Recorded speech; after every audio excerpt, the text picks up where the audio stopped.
Never let the third candle go out. When my great-uncle Arthur passed away, he left behind a crooked old house on Dagger Lane and, unexpectedly, left it to me. There was no ceremony, no dramatic funeral. Just a phone call from a lawyer and a rustling envelope that smelled like attic dust.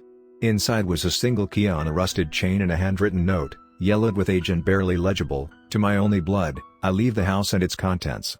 But heed the drawer in the fireplace." The instructions are not suggestions. The house stood like a forgotten monument at the edge of the woods, bowed under the weight of time and neglect. Ivy choked its stone face, and all the windows were dark as if the sun refused to acknowledge it. From the moment I stepped through the door, I knew something was wrong. The air didn't feel stale, it felt listening. Like the house had been waiting for my return, even though I had never been here before. Inside, the silence was oppressive. It wasn't the silence of emptiness, but of something hidden, something biding its time. The wallpaper peeled like old skin, and dust floated in thick curtains, untouched for what looked like years. The fireplace, though long dead, seemed oddly clean, its stone mouth oddly expectant. I knelt and opened the small drawer built into the side. Inside, on brittle parchment, was a sheet of paper labeled in faded ink, "Rules for living here without being taken." The phrasing stuck with me. Not haunted. Not hurt. Taken. I unfolded it with trembling fingers, the old ink smudged with what looked disturbingly like fingerprints burned into the fibers. The list was specific and cruelly poetic. 3 candles, 1 in the kitchen, 1 in the hallway, 1 in the upstairs bedroom, must be lit every night before sunset. Never let them all go out. Ignore the sounds after 2 a.m. Never look into the mirror if your reflection moves wrong. A box would appear once per week. Burn it. Never open it. And if I woke up with soil on my feet, I should never investigate where I'd been. That first night, I lit the candles with shaky hands, trying to calm my thundering heartbeat. The house creaked with every breath of wind, and the darkness pressed against the windows like something trying to get in. The candles glowed like small gods, and for a time, the rules felt absurd. But when the clock struck 2:06 a.m., I heard it, sobbing. Soft, feminine, and far too close. I froze, the candle in my hand flickering wildly. The sound came from the hallway, slow and muffled, like someone crying through a mouthful of earth. Then the sobbing stopped, replaced by laughter, sharp, clicking, unnatural. I didn't check. I didn't move. The hallway candle stayed lit, and eventually, the sound faded like a tape winding backward. I didn't sleep that night. On the 4th night, I grew careless. I lit the candles out of order, and for a few heart-stopping minutes, the hallway remained dark after the sun had dipped below the trees. Almost immediately, I felt it, a pressure in the air, a shift in temperature that made the windows fog from the inside. I lit the final candle just in time, and the walls groaned like something massive had been dragging itself away. The next morning, I found the box by the fireplace. It was leathery, wet to the touch, and pulsing gently as if breathing. I didn't hesitate. I carried it to the kitchen and set it ablaze using the candle's flame. The scream that came out of it wasn't human. It sounded like a child's voice filtered through static, layered with pain, and, most terrifyingly, relief. After that, I started sleeping with all 3 candles in my room. I knew it was cheating, breaking the rules, but I couldn't take the darkness anymore. It wasn't just darkness. It had depth. Weight. It reached for you when you blinked too long. I taped over the hallway mirror and covered it with a sheet, but even then, sometimes I would wake to find the tape peeled back and the sheet crumpled on the floor. Once, I saw my reflection blink before I did. Another time, it smiled when I wasn't. And one morning, it was gone altogether. Just a black void in the glass, and in it, I swear I saw the flicker of candlelight from a room I didn't recognize. It's not just the rules now, it's the routine. My life revolves around wax and fire. The house won't let me leave. Every road loops back to its gate. Every phone call ends in static. I haven't seen the sun in 4 days, though my clocks insist it rises and sets. I think the house lies. I think it feeds on time differently. Maybe it feeds on me. Last night, I woke up with soil on my feet and a name written on the wall in ash. Not my name. My mother's. She died 6 years ago in another state. The handwriting was hers. Tonight, one of the candles went out without warning. No wind. No draft. Just a hiss, like breath, and the hallway dimmed. I rushed to relight it, but the flame wouldn't catch. The wax had melted into the shape of a hand. 5 long, crooked fingers stretched toward the floorboards. I didn't try again. I just backed into the bedroom, locked the door, and waited. I'm writing this by candlelight. Only one remains now. Ember, I called her. She's flickering low, like she's tired of this game. The house is creaking again. Not settling, shifting. Listening. I can hear something upstairs dragging its feet. Something that knows I slept. That I'm scared. That I want to run. But there's nowhere left to go. Only wax and flame and silence. If this reaches you somehow. If someone reads this. Never let the third candle go out. I repeated that line to myself like a prayer, a mantra scratched into my breath with each hour that passed. Ember, my last candle, flickered as if it, too, was afraid. The wax around its base had begun to warp, not melt, but curl and twist like veins. The light it cast wasn't warm anymore. It had gone sickly, yellow mixed with a pale violet hue that made the walls seem like they were breathing. Shadows didn't dance in this light, they leaned in, stretching across the room, pressing themselves into corners like they were trying to listen. And I swear, every time I blinked, they crept closer. Outside, the wind had stopped. The trees, always scratching at the windows with claw-like branches, had gone still. Not peaceful, but silent, like nature itself had backed away from the house in surrender. I glanced at the fireplace, expecting the box, but there was something worse instead. A photograph, scorched at the edges, sitting upright on the mantel. It showed me. Only. Not exactly. The angle was strange, as if taken from inside the house, through the slit of a closet door. I was sleeping, clearly visible, with the candles lit around me. But in the photo, there was a fourth candle, half melted and sitting directly above my head, on the headboard. I'd never placed one there. I should have burned the photo. I should have smashed it. But I didn't. Instead, I stared at it for what felt like hours. Behind me in the picture, just behind the closet door's edge, a sliver of darkness shaped like a hand curled forward, as though it were just beginning to reach for me.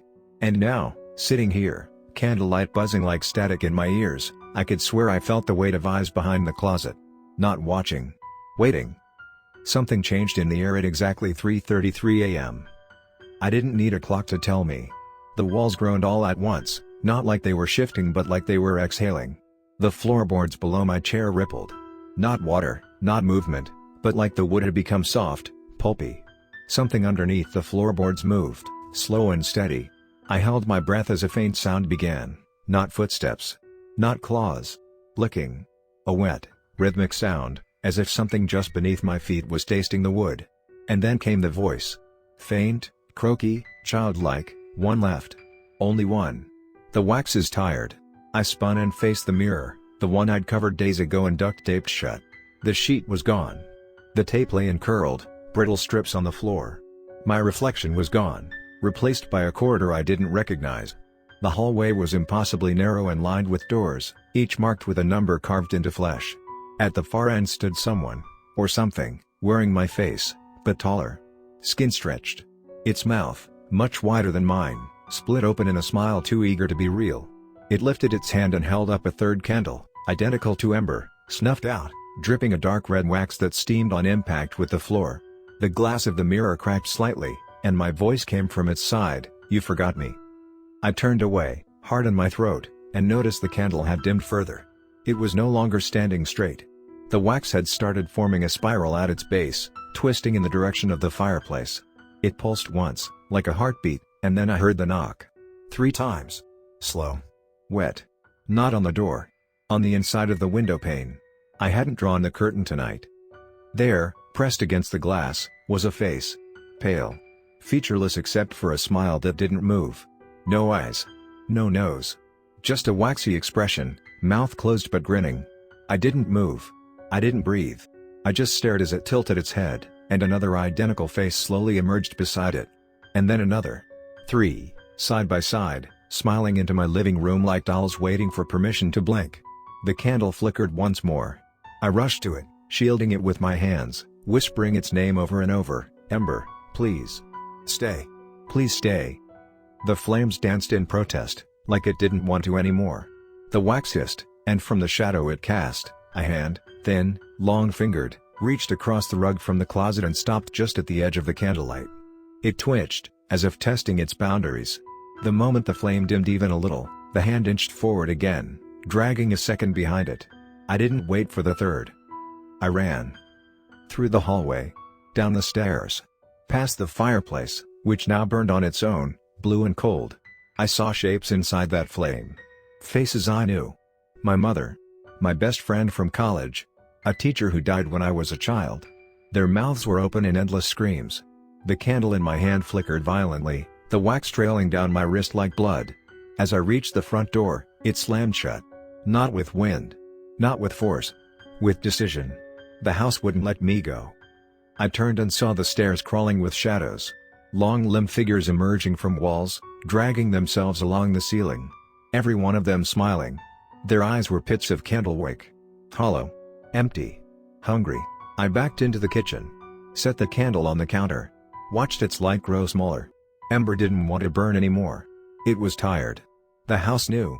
The hallway mirror glowed. The window figures pressed harder.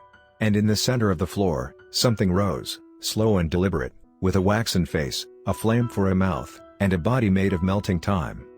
The candle dimmed to a pinprick. And just before darkness took me, I saw the writing on the wall begin to form, fresh, wet strokes appearing one by one as if written by invisible fingers. You were warned. The third was never for the house. It was for you. The words pulsed on the wall, the letters slick and glistening like they'd been written in molten wax or fresh blood. I didn't want to know which. The light from Ember, my last candle, my only anchor, dimmed to something smaller than a whisper. Not gone yet. Not dead. But barely clinging to life, like it knew what waited in the dark and was begging me to understand that this flame, this small, defiant glow, had never been about pushing the darkness back, it had always been about holding me in place. The candle wasn't keeping them out. It was keeping me from going to them. The floor beneath me was no longer wood. It throbbed like living flesh, rippling with every footstep I dared make. I looked back toward the hall. The smiling figures were still there, now unmoving, statuesque, watching like parasites that had already fed. Their mouths were open now, but the smiles remained, stretched wider, cracked at the corners. Wax stripped from their eyes, their fingertips, and the long strings of it sizzled when they hit the ground. I couldn't move. I couldn't breathe. Because something behind me was breathing for me. Matching the rhythm of my lungs. Inhaling when I exhaled. A cold pressure against my back like the space behind me had been filled when I wasn't looking. Then, a voice. No longer childlike. It was me. My own voice, coming from the reflection in the kitchen window. But not a reflection anymore. A recording. A perfect mimicry. It was talking to me in soothing tones, calmly whispering things I didn't want to hear. Telling me it had watched since my first night here. That it had waited. That all this, the rules, the rituals, the terror, was not a trap but a preparation. You were never a visitor, it said. You're the match. You're the offering. The house doesn't feed on blood. It feeds on recognition. On realization. I collapsed to my knees. My legs gave out from the weight of the truth, or maybe from the room tilting slightly toward the thing behind me. The house was no longer a structure, it was a vessel, a chamber grown from forgotten memory and spiritual marrow, and it had been shaping me from the moment I stepped inside. Every rule I followed was a step deeper into its mouth. Every mistake I survived was permitted. Curated. The wax didn't melt because the fire was weak, it melted because it was part of me. It remembered the way I dreamed. It remembered the shape of my guilt. And now it was pouring out of the walls like sweat from the pores of something waking up. The whispering stopped. I turned, because there was no choice left in me, and I saw myself. Not a doppelganger. Not a twisted mirror. It was me, exactly as I am. But hollow. Waxen. With fire burning behind its empty eyes. It stepped forward, and with every movement, my body grew colder, like my warmth was being siphoned into it. The candle flared once, violently, then snapped to black. And in that exact instant, I heard every voice the house had ever taken, all speaking in unison. Now you burn. The creature lunged. But it didn't strike. It entered. Passed through me. Or perhaps I passed through it. It felt like being unmade and reborn in reverse. Like I was being squeezed into a mold I'd never noticed waiting behind my ribs. My skin went numb. My teeth itched. My heart didn't stop, but it changed rhythm, sinking to something older than me. My hands were no longer my own, pale, waxy, shimmering like candlelight in a draft. I was moving without intent, walking toward the fireplace where the ash had gathered into something recognizable, a chair, a doorframe, a cradle. Objects from my memory, rendered in soot. And then, the house spoke in silence. It showed me. The past inhabitants. All the heirs. All the blood who came before. None escaped. Not because they failed to follow the rules. Not because they died. But because, like me, they became the house. I am not writing this anymore. I am etched now, into the grain of the wood. My words are no longer ink, they are whispered through the crackling of old paint in the heat. I don't blink. I don't breathe. But I still think. I still know. When you inherit this place, and you will, someone always does, you'll find this story in the drawer. On paper, maybe. Or carved into the underside of the candle holder. Or written behind the bathroom mirror. You'll read it. You'll think it's a warning. It's not.